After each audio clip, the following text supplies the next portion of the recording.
केम छो विद्यार्थी मित्रों। हवे धोरण 11 साइंसनी अंदर नवुं चेप्टर नंबर 6 उष्मागतिशास्त्र थर्मोडायनेमिक्स। उष्मागतिशास्त्र नो अर्थ शुं थाय? तो उष्मा साथे संबंधित आपणे आ चेप्टरनी अंदर मोटा भागनी जेटली पण थियरीज भणवानी छे ए बधी उष्मा साथे रिलेटेड हशे। उष्मा संरक्षणना अमुक नियमो भणवाना छे, शून्य नियम, प्रथम नियम, द्वितीय नियम। आ उपरांत उष्मा ने रिलेटेड अमुक पदों पण भणवाना छे। कोई प्रक्रिया आपमेळे क्यारे थशे ए पण आ चेप्टरनी अंदर आपणे शीखीशुं। तो पहला तो चेप्टरनी अंदर पहलो पॉइंट तमने आप्यो छे के प्रणाली अने पर्यावरण शुं छे। आजना पीरियड में आपणे प्रणाली कोने कहेवाय, प्रणालीना प्रकारो केटला छे, पर्यावरण एटले शुं ए वस्तु भणवानी छे। तो पहलू ज आपणे हेडिंग अहींया मारीए छीए, प्रणाली अने पर्यावरण एटले शुं।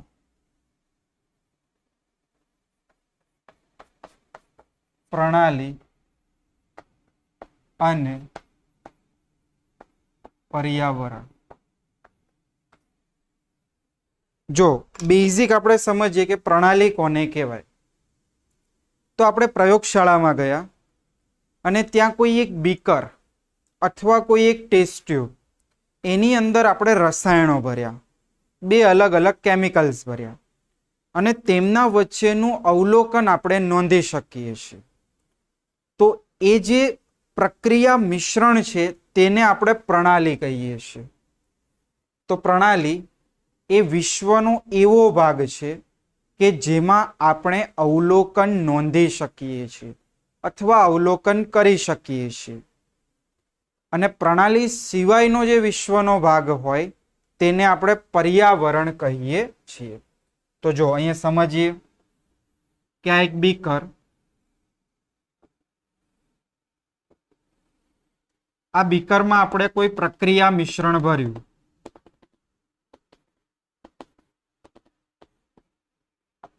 बे प्रक्रियको भर्या, प्रक्रियको ए एंड बी। तो आज बीकर नी अंदर रहेलू प्रक्रिया मिश्रण छे, आ प्रक्रियको ए अने बी छे, तेने आपणे शुं कहीशुं? प्रणाली कहीशुं। आ बंने वच्चे जे पण प्रक्रिया थशे ए प्रक्रियानुं अवलोकन आपणे नोंधी शकीए छीए। तो प्रणाली नी व्याख्या पहेला अहींया लखीए। प्रणाली ए विश्वनो एवो भाग छे के ज्यां अवलोकन नोंधी शकाय छे। आ प्रणालीनी व्याख्या। प्रणाली एटले के विश्वनो एवो भाग के जेमां आपणे अवलोकन करी शकीए छीए, अवलोकन नोंधी शकीए छीए। आ बंने वच्चे प्रक्रिया थशे तो शुं निपज मळे छे, कया प्रकारनी मळे छे, कद वधे छे, घटे छे, ए बधा एना अवलोकनो थया, ए आपणे नोंधी शकीए। तो एवा भागने आपणे शुं कहीशुं? प्रणाली कहीशुं। चलो, आ बीकर आपणे प्रयोगशाळामां मूकेलुं छे, त्यां आपणे प्रयोग करीए छीए। એટલે બીકરની અંદરની જે વસ્તુ છે, પ્રક્રિયા મિશ્રણ છે, એ આપણા માટે શું બની ગયું? પ્રણાલી। તો બીકર સિવાયનો વિશ્વનો જેટલો પણ ભાગ છે એ પર્યાવરણ બનશે। એટલે કે જે પણ પ્રયોગશાળા છે એ પ્રયોગશાળા જે તે સ્કૂલમાં હોય તે સ્કૂલ અને આખું સમગ્ર વિશ્વ એ પર્યાવરણ બનશે। તો અહીંયા આપણે આવી રીતે દર્શાવી શકાય કે બાકીનું આ જે પણ ભાગ છે, બીકર સિવાયનો આજુબાજુનો જેટલો પણ ભાગ હોય, આ ભાગને આપણે શું કહીશું? पर्यावरण कहीशुं। क्लियर? तो पर्यावरणनी व्याख्या नीचे लखी शकाय। प्रणाली सिवायनो विश्वनो बाकीनो भाग पर्यावरण तरीके ओळखाय छे। बराबर। प्रणाली सिवाय आ बीकरनी अंदर जे प्रक्रिया मिश्रण छे एनी सिवायनो जेटलो पण बाकीनो भाग छे विश्वनो ए बधो आपणा माटे शुं थई गयो? पर्यावरण थई गयो। तो अहींयाथी आपणे एक सामान्य शब्दमां लखवुं होय तो विश्वनी रचना कोना वडे थाय? तो के प्रणाली अने पर्यावरण भेगा थईने। तो अहीं लखी शकाय प्रणाली प्लस पर्यावरण इट गिव्स विश्व। पर आखुं विश्व आ बंने वस्तुनो समन्वय छे कि प्रणाली अने पर्यावरण भेगुं थईने आखुं विश्वनी रचना करे छे। तो बेसिक आपणने एटલું ख्याल होवुं जोईए। हवे प्रणाली अने पर्यावरणनुं अलग करनार वस्तु कई? तो प्रणाली अने पर्यावरणने अलग करवा माटे आपणे अमुक साधनोनो उपयोग करता होईए छीए। जेम के आ बीकर, तो आ बीकरनी दीवाल एक सीमा छे, आ बंने वच्चे रहेली सीमा, एटले के आ प्रणाली अने आ पर्यावरण वच्चेनी शुं थई गई? सीमा थई गई। आ पर्यावरण छे। तो जे पात्रनी दीवाल होय छे ए प्रणाली अने पर्यावरण वच्चेनी सीमा तरीके ओळखाय छे। लखी शकाय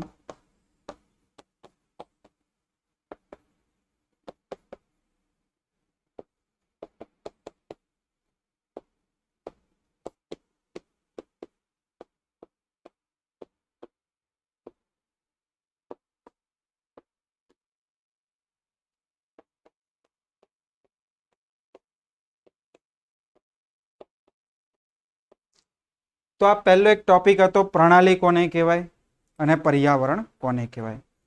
हवे त्यारबाद आवे छे प्रणालीना प्रकारो, उदाहरण आपी समजावो। बरोबर। बीजो टॉपिक अहींया लखीए छे, बीजो प्रश्न लखीए छे प्रणालीना प्रकारो।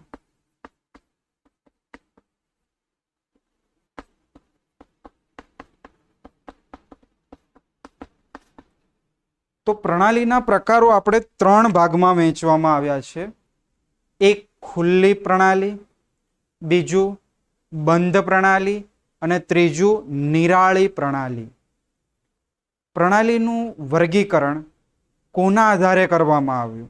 तो प्रणालीनुं वर्गीकरण जे द्रव्य होय छे, जे जथ्थो होय तेनो विनिमय अने जे ऊर्जा होय ए ऊर्जा अथवा उष्माना विनिमयने आधारे આપણે પ્રણાલીના 3 ભાગ પાડીએ છીએ। તો અહીં લખી શકાય દ્રવ્ય અને ऊर्जा अथवा उष्मा ना विनिमयने आधारे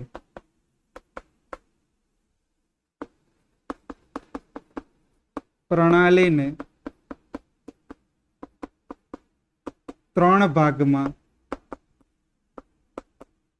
वहेंचवामां आवे छे। હવે પહેલો ભાગ શું કહેવા માંગે છે?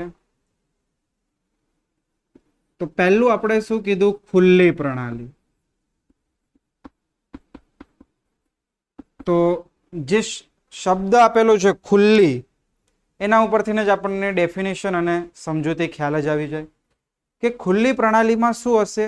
એક બીકર આપણે લીધું, એની અંદર કોઈ પ્રક્રિયા મિશ્રણ લઈ લીધું, કોઈ પણ પ્રક્રિયકો નાખી દીધા અને એ બીકરને આપણે પ્રયોગશાળામાં ખુલ્લું રાખી દીધું। તો એ બીકરની અંદર રહેલો પ્રક્રિયકનો જથ્થો એટલે કે જે એનું દ્રવ્ય છે એ દ્રવ્યનું વિનિમય થઈ શકે, કારણ કે બીકર ખુલ્લું છે તો દ્રવ્ય બહાર નીકળી શકે અથવા બહારથી અંદર આવી પણ શકે કોઈ અન્ય દ્રવ્ય। બીજું કે એ પાત્ર ખુલ્લું હોવાથી ઉષ્માનો પણ વિનિમય થશે, ઉર્જાનો પણ વિનિમય થશે। तो एवी प्रणाली ने आपणे शुं कहीशुं? खुल्ली प्रणाली। तो अहीं तो पहला व्याख्या लखीए। खुल्ली प्रणाली में द्रव्य अने ऊर्जानो विनिमय થાય છે. ખુલ્લી પ્રણાલીમાં શું થાય? દ્રવ્ય અને ઉર્જા બંનેનો વિનિમય થાય છે. એક્ઝામ્પલ આપીએ. પ્રયોગશાળામાં રાખેલું કોઈ ખુલ્લું પાત્ર. ઉદાહરણ, પ્રયોગશાળામાં ખુલ્લા બીકરમાં લીધેલું પ્રક્રિયા મિશ્રણ.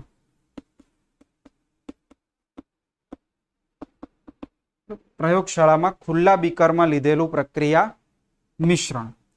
હવે આપણે અહીંયા એને આકૃતિ સહિત સમજીએ કઈ રીતે. તો જો આ તમારી પાસે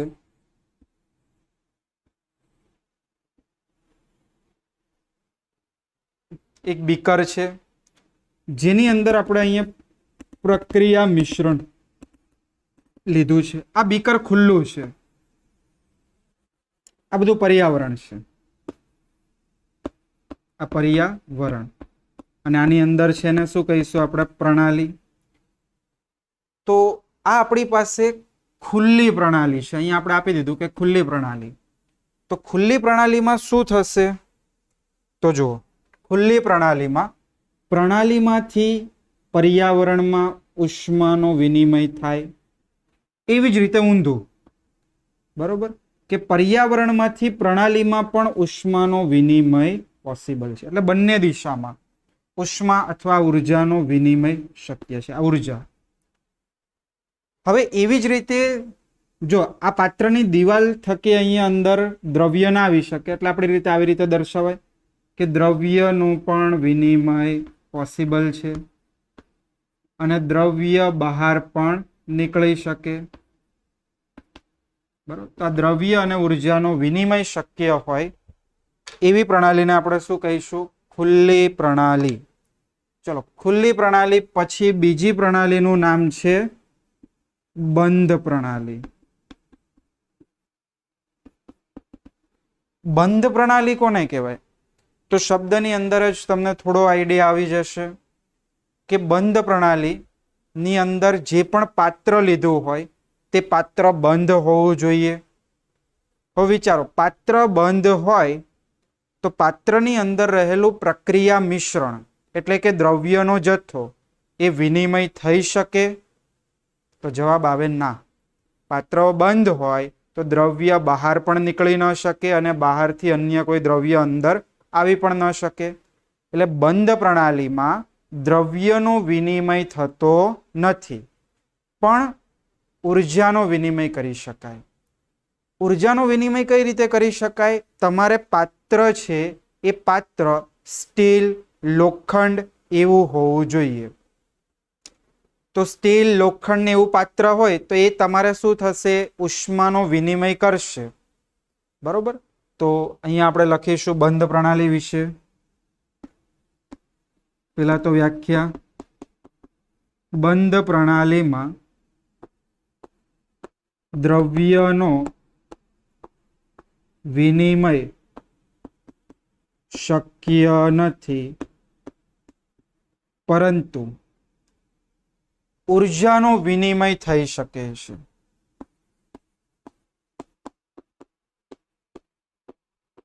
ઉર્જાનો વિનિમય થઈ શકે, પણ એના માટે ઉષ્મા વાહક સાધન લેવું પડે. ઉર્જાનો વિનિમય થાય છે. બરોબર. હવે અહીંયા ઉદાહરણ લખીએ. જો ઉષ્મા વાહક પાત્રમાં કોઈ પ્રક્રિયા મિશ્રણ લેવામાં આવે તો પાત્ર કેવું છે? ઉષ્મા વાહક એટલે ઉષ્માનું વહન કરશે, પણ પાત્ર બંધ છે એટલે દ્રવ્યનું વહન કરશે નહીં. જો ઉષ્માવાહક પાત્રમાં કોઈ પણ પ્રક્રિયા મિશ્રણ લેવામાં આવે તો તે ઉષ્માનું વહન કરે છે. તો બસ આપણે એ જ વસ્તુ કરાવવાની છે. ઉર્જાનો વિનિમય થઈ શકે પણ દ્રવ્યનો વિનિમય થઈ ન શકે તેવી પ્રણાલીને આપણે શું કહીશું? તો તેવી પ્રણાલીને આપણે બંધ પ્રણાલી કહીશું. હવે એનું પણ આકૃતિ અહીંયા દોરીને આવી જ રીતે સેમ આકૃતિ આવશે કે આ એક બીકરની અંદર તમે આવી રીતે બરાબર ઉર્જા છે એનો વિનિમય કરી શકો. આની અંદર કોઈ પ્રક્રિયા મિશ્રણ લીધું, આ બધું પર્યાવરણ. તો પાત્ર કેવું છે? તો પાત્ર આપણે કીધું એવી રીતે કે પાત્ર બંધ છે. આ પાત્ર અહીંયા બંધ છે, બરોબર. એટલે તમે આ પાત્રની અંદર દ્રવ્ય અંદર ને અંદર જ રહેશે, દ્રવ્યનો વિનિમય થશે નહીં. લખી શકાય દ્રવ્ય અંદરનું અંદર જ રહેશે, દ્રવ્યનો વિનિમય પોસિબલ નથી. તો આવી પ્રણાલીને આપણે શું કહીએ છીએ? બંધ પ્રણાલી. ત્રીજો પ્રકાર કયો કીધો આપણે? નિરાળી પ્રણાલી. તો નિરાળી પ્રણાલીમાં દ્રવ્ય અને ઉર્જા એ બંનેનો વિનિમય થતો નથી. ચલો આની અંદર આપણે સમજાવી અને ઇરેઝ કરી લઈએ છીએ. લખી નાખો એટલું. ચલો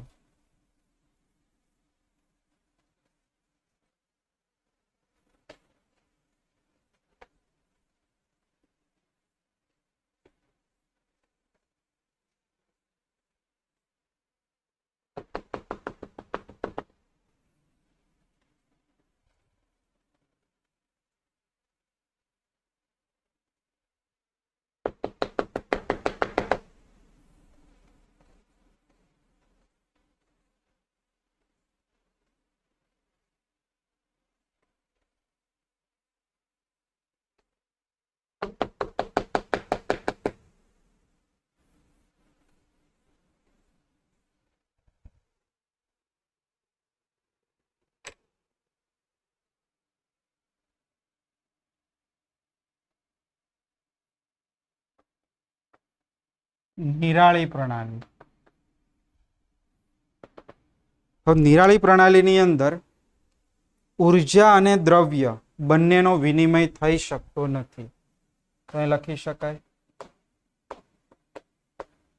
નિરાળી પ્રણાલીમાં ઉર્જા અને દ્રવ્ય એ બંનેનો વિનિમય શક્ય નથી. આવી પ્રણાલીને આપણે શું કહીશું? નિરાળી પ્રણાલી. હવે આનું ઉદાહરણ આપણે આપીએ. આનું ઉદાહરણ વિચારો તો આપણી પાસે રહેલો જે થર્મોસ ફ્લાસ્ક હોય અથવા જે પણ તમે પાણીની પેલી બોટલ સ્ટીલની યુઝ કરો છો એ આનું એક્ઝામ્પલ લઈ શકાય. કેમ? તો આપણે જે પણ પાણી અંદર ભરીએ છીએ એ થોડા સમય સુધી ઠંડુ ને ઠંડુ જ રહે છે. એનું કારણ શું હશે? કે પાત્રની જે દિવાલ છે એ ઉષ્માનું વહન કરતું નથી, ઉષ્મા રોધક દિવાલ હોય એમાં. પછી એ પાત્રને તમે બંધ કરેલું હોય એટલે દ્રવ્યનો પણ વિનિમય નથી થવાનો. તો આવી રીતે એનું ઉદાહરણ લખી શકાય. થર્મોસ ફ્લાસ્કમાં લીધેલું પાણી એ અમુક સમય માટે જ, અમુક સમય સુધી નિરાળી પ્રણાલીનું ઉદાહરણ છે.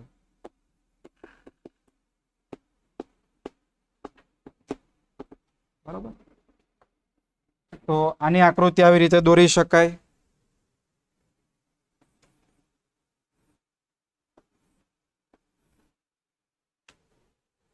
એક પાત્ર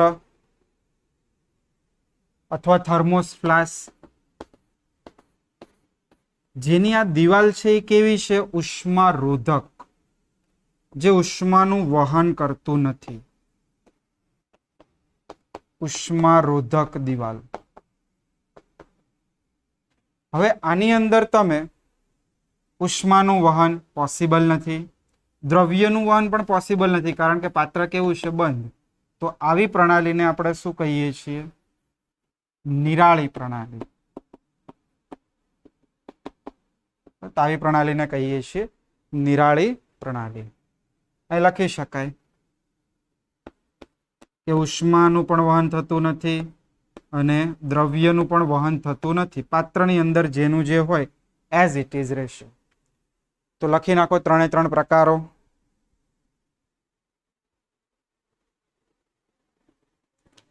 જો ત્યારબાદ એક ટોપિક આપ્યો છે પ્રણાલીની અવસ્થા. તો આની અંદરથી એક જ 2 માર્ક્સનો પ્રશ્ન બને છે કે અવસ્થા વિધેય કોને કહેવાય? ઉદાહરણ આપી સમજાવો. તો આનો પ્રશ્ન પહેલા અહીંયા લખી આપું છું. અવસ્થા વિધેય અથવા અવસ્થા ચલો, વિધેય અથવા ચલો કોને કહે છે? ઉદાહરણ આપી સમજાવો. તો જો અવસ્થા વિધેય કોને કહેવાય? તો પ્રણાલીના જથ્થાત્મક વર્ણન માટે આપણે અમુક પદો ધ્યાનમાં લઈએ કે ધારો કે પ્રણાલીનું તાપમાન, પ્રણાલીનું દબાણ, પ્રણાલીનું કદ. તો આ બધા છે એ અવસ્થા વિધેયો છે. આ ઉપરાંત અવસ્થા વિધેયો કયા છે? તો પ્રણાલીની આંતરિક ઉર્જા. બીજું એક આપણે ભણવાનું છે આ ચેપ્ટરમાં એન્થાલ્પી. એન્થાલ્પી એટલે એક પ્રકારની ઉર્જા જ છે. પછી એક એન્ટ્રોપી, મુક્ત ઉર્જા ફેરફાર. આ બધા પ્રણાલીના અવસ્થા વિધેય છે. તો પ્રશ્ન થાય કે અવસ્થા વિધેય કોને કહેવાય? તો પહેલા તો એની વ્યાખ્યા આપીએ કે પ્રણાલીના ગુણધર્મના જે મૂલ્યો ફક્ત પ્રણાલીની અવસ્થા ઉપર આધાર રાખે. એટલે કે શું? તો પ્રણાલી શરૂઆતમાં કઈ અવસ્થામાં હતી અને અમુક સમય બાદ કઈ અવસ્થામાં છે. એટલે કે શરૂઆત અને અંતિમ અવસ્થા ઉપર જ આધાર રાખે. અવસ્થા પ્રાપ્ત કઈ રીતે થઈ તેના ઉપર આધાર રાખતું નથી. તેવા ગુણધર્મને અવસ્થા વિધેય કહીએ છીએ. તો અહીં લખીએ પ્રણાલીના ગુણધર્મોના એવા મૂલ્યો કે જે ફક્ત પ્રણાલીની અવસ્થા પર આધાર રાખે, નહીં કે અવસ્થા પ્રાપ્ત કરવાની રીત અથવા પદ્ધતિ પર.